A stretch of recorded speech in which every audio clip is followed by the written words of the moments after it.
Hello दोस्तों, new exam channel में एक बार फिर से आप सबों का स्वागत करता हूँ। मैं हूँ परमानंद और आज से हम लोग पॉलिटेक्निक का तैयारी करेंगे। जैसा कि मैंने पिछले क्लास में पॉलिटेक्निक का सिलेबस समझा दिया था और आज से हम पॉलिटेक्निक का मैथ का पहला चैप्टर स्टार्ट करेंगे। एक बार मैं ओवरव्यू ले लेता हूँ पिछले क्लास का कि फिजिक्स से आपका 30 क्वेश्चन रहने वाला है, केमिस्ट्री से आपका 30 क्वेश्चन रहने वाला है और मैथ से आपका 30 क्वेश्चन रहने वाला है। टोटल जो है आपका 90 क्वेश्चन रहेगा और हर एक क्वेश्चन जो है 5 नंबर का रहेगा, यानी कि कुल मिलाकर कहे तो 450 नंबर का आपका एग्जाम होने वाला है। यदि दोस्तों आपका रैंक अच्छा रहता है तो आप अच्छे कॉलेज में एडमिशन ले सकते हैं, अपने पसंद के कॉलेज से एडमिशन मिल जाएगा। वही आपका यदि रैंक अच्छा नहीं होता है तो फिर भी आपको प्राइवेट कॉलेज जो है आपको कहेगा कि आप हमारे कॉलेज में एडमिशन करा लीजिए, तो वो मत करवाइएगा, उसमें रुपया जो है बहुत खर्चा होता है। आपका यदि इस बार नहीं निकलता है तो आप अगले बार तैयारी करके आप फिर से सरकारी स्कूल में ही नाम, गवर्नमेंट पॉलिटेक्निक में ही नाम लिखाइएगा, तो ज़्यादा सुविधा रहेगा और ज़्यादा अच्छा रहेगा। सरकारी कॉलेजों में भी पढ़ाई अच्छे तरह से होता है, इसमें कोई दोहराई नहीं है। ठीक है, मैंने भी पॉलिटेक्निक किए हुए हैं तो हम में अच्छा से एक्सपीरियंस है कि कैसा एग्ज़ाम में क्वेश्चन आता है। तो दोस्तों आज जो है हम मैथ का फर्स्ट चैप्टर स्टार्ट करेंगे, संख्या पद्धति। संख्या पद्धति में सबसे पहले हम ये जानने की कोशिश करेंगे एक्चुअली संख्या क्या होती है। तो संख्या जो होता है मेनली दोस्तों वो 0, 1, 2, 3, 4, 5, 6, 7, 8 और 9, इसी से क्या बनती है दोस्तों, संख्या बनती है। अब संख्या जो होती है दोस्तों वो बहुत प्रकार के भागों में बांटा गया। तो सबसे पहले हम जानेंगे प्राकृत संख्या। प्राकृत संख्या किसे कहेंगे दोस्तों, गिनती की संख्या जो होती है, जो गिनती गिनते हैं ना 1, 2, 3, 4, 5, वही होती है प्राकृत संख्या। 1, 2, 3, 4, 5 डॉट डॉट डॉट अनंत तक जो होती है संख्या वही होती है दोस्तों प्राकृत संख्या। यानी कि जो गिनती स्कूल में कहता है ना गिनने के लिए कि आप गिनती गिनिए, तो गिनती जो गिनते हैं दोस्तों वही होता है प्राकृत संख्या। अब दोस्तों और कौन सी संख्या होती है, यही आप कहिएगा कि दोस्त सर यही तो संख्या होता है, यही तो सिर्फ पढ़े। नहीं दोस्तों, इसी में दोस्तों यदि शून्य जोड़ देंगे, क्या जोड़ देंगे, यदि शून्य जोड़ देंगे यानी 0, 1, 2, 3, 4 डॉट डॉट डॉट अनंत तक यदि जाते हैं तो उसे कहेंगे पूर्ण संख्या। क्या कहेंगे, पूर्ण संख्या।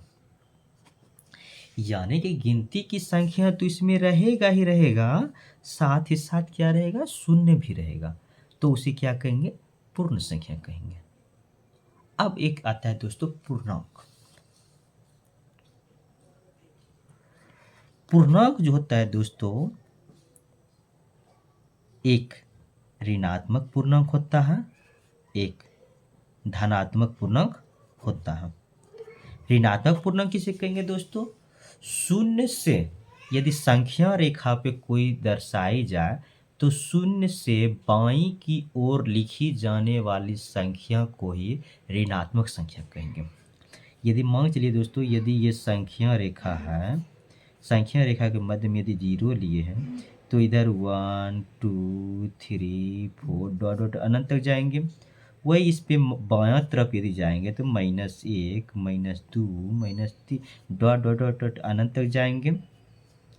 तो हमने क्या बोला है, ऋणात्मक संख्या किसको कहेंगे, 0 से बाईं की ओर जाने वाली संख्या को ही कहेंगे ऋणात्मक संख्या, और 0 से दाईं की ओर जाने वाली संख्या रेखा पर जो संख्या होती है उसे कहेंगे धनात्मक संख्या। तो पहले दोस्तों हम बेसिक ये क्लास में क्लियर करेंगे, उसके बाद जब नेक्स्ट क्लास में पढ़ाऊंगा उसमें मैं क्वेश्चन नंबर 1 से शुरुआत करूंगा। मेरा फंडा ही रहता है कि पहले मैं स्टूडेंट लोग का बेसिक क्लियर करो। यदि आप लोग का बेसिक क्लियर हो जाता है तो आप क्वेश्चन जो है आसानी से सॉल्व कर सकते हैं, इसमें कोई भी दोहराई नहीं है।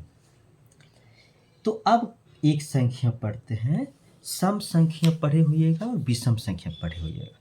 हम टोटल जो जिस जिस का नाम आगे चैप्टर में सुनने को मिलेगा वो सारी संख्याएं को हम अभी डिस्कशन कर लेना चाहते हैं, ताकि आगे पता चले कि हम पढ़ा रहे हैं और आपको पता ही नहीं कि सम संख्या क्या है।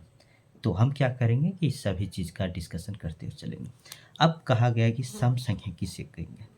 सम संख्या जो होता है दोस्तों, जिसके इक्याई स्थान पे, इक्याई दहें तो पता ही होगा, उतना यदि पता नहीं है तो बहुत आपका खराब हाल है। ठीक है, तो सम संख्या भी पता होना चाहिए, फिर भी मैं बोलता हूँ।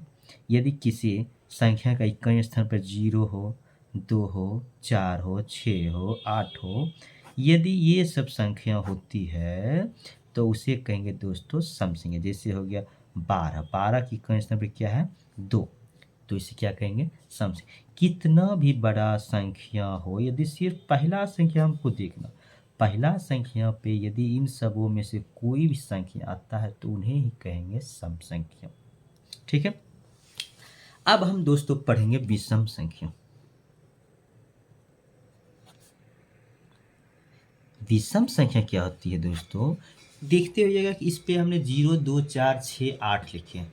इसके अलावे जो बच गए संख्या 1, 3, 5, 7, 9, ये सभी जो संख्या बच गए हैं, यदि ये सभी संख्याओं में से कोई संख्या यदि इक्याई स्थान पे हो गए तो उसे ही क्या कहेंगे विषम संख्या। कितना भी बड़ा संख्या हो, सिर्फ हमें क्या देखना है दोस्तों, फर्स्ट संख्या देखना। फर्स्ट संख्या पे ही यदि 1 रहेगा या कोई 3 भी रहेगा या 5 रहेगा, कितना भी बड़ा संख्या हो, सिर्फ हमको क्या देखना है यूनिट डिजिट यानी कि इकाई स्थान देखना है।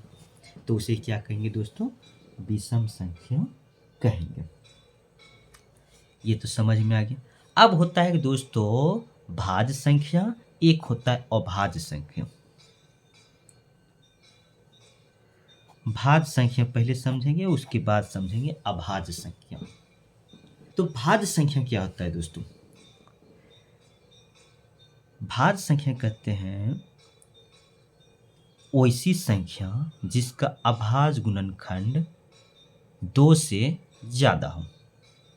ऐसे समझ में नहीं आया तो मैं आपको जब डिस्क्राइब करूँगा तब कहिए अच्छा ये था, तब आपको आसानी से समझ में आएगा। जैसे दोस्तों हो गया 4, 4 किसके किसके पहाड़ा में आएगा, 1 के पहाड़ा में आएगा, 2 के पहाड़ा में आएगा और 4 के पहाड़ा में आएगा। तो कितने संख्याओं से भाग लगा, 1, 2, 3 संख्या से भाग लगा, यानी कि इसका अभाज्य गुणनखंड कितना हो गया 3 हो गया।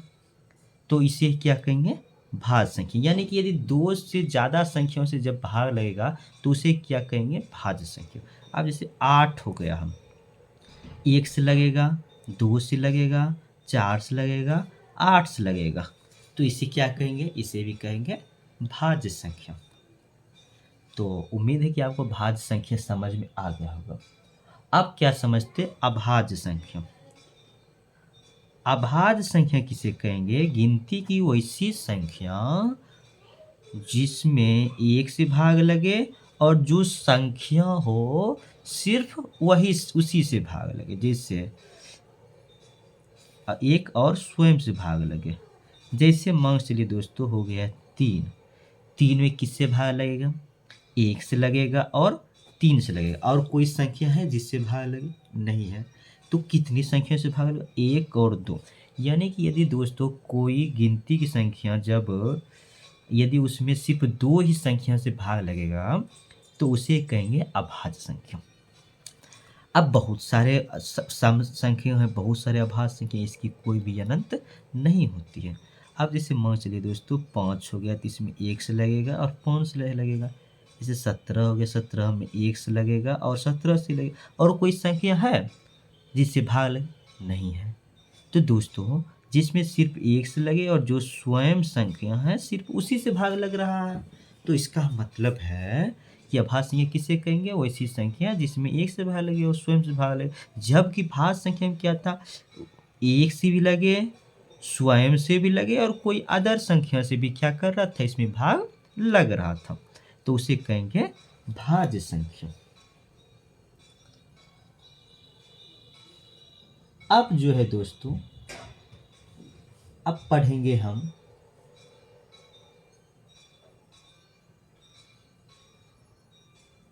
परिमेय संख्या और अपरिमेय संख्या। आप जब 10th पढ़े होइएगा तो उसमें पढ़े होइएगा 9th और 10th में परिमेय संख्या क्या होती है और अपरिमेय संख्या क्या होती है। यदि याद है तो ठीक है, यदि नहीं याद है तो फिर भी क्या है, ठीक है। तो हम अभी परिमेय संख्या के बारे में जानेंगे। परिमेय संख्या किसे कहेंगे? गिनती की वो संख्या जिसे p/q के रूप में लिखा जा सके। कोई भी संख्या होगा उसे यदि बटा में लिखा जाएगा, और शर्त क्या है कि नीचे में जैसे q है, q यानी कि 0 नहीं होना चाहिए।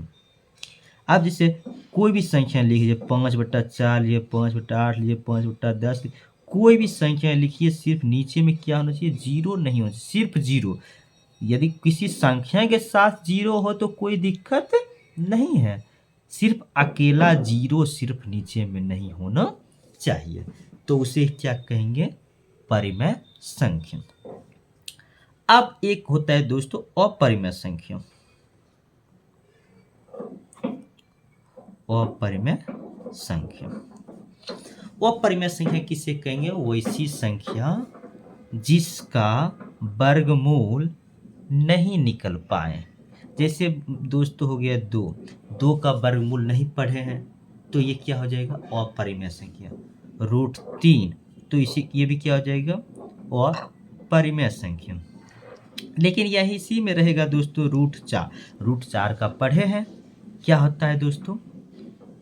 2 होता है, तो ये क्या हो जाएगा? परिमेय संख्या। ठीक है। यदि आपको ऐसे समझ में नहीं आता है तो आप क्या कीजिएगा, कोई भी संख्या है उसका आप एलसीएम लीजिएगा। एलसीएम निकालने के बाद यदि आपका उसका क्या कर देता है? जोड़ा लग जाता है। जोड़ा करने का मतलब यदि वो संख्या डबल बार है तो उसका क्या हो जाएगा? वर्गमूल निकल जाएगा। यही जैसे 4 हुआ तो 4 को क्या लिख सकते थे? 2 गुना 2, तो इसको क्या हो गया? 2 बार था, 1 2 क्या करेंगे? निकाल लेंगे। ठीक है, यही होता है दोस्तों वर्गमूल। ठीक है, तो उम्मीद है कि आपको ये वीडियो पसंद आया होगा, और ज़्यादा वीडियो मैं बड़ा नहीं करूँगा। नेक्स्ट वीडियो में हम चलते हैं, क्वेश्चन सीरीज स्टार्ट करेंगे। तब तक के लिए धन्यवाद, मिलते हैं नेक्स्ट वीडियो में। यदि चैनल पे फर्स्ट टाइम विजिट कर रहे हैं तो प्लीज़ लाइक और सब्सक्राइब करना मत भूलिएगा।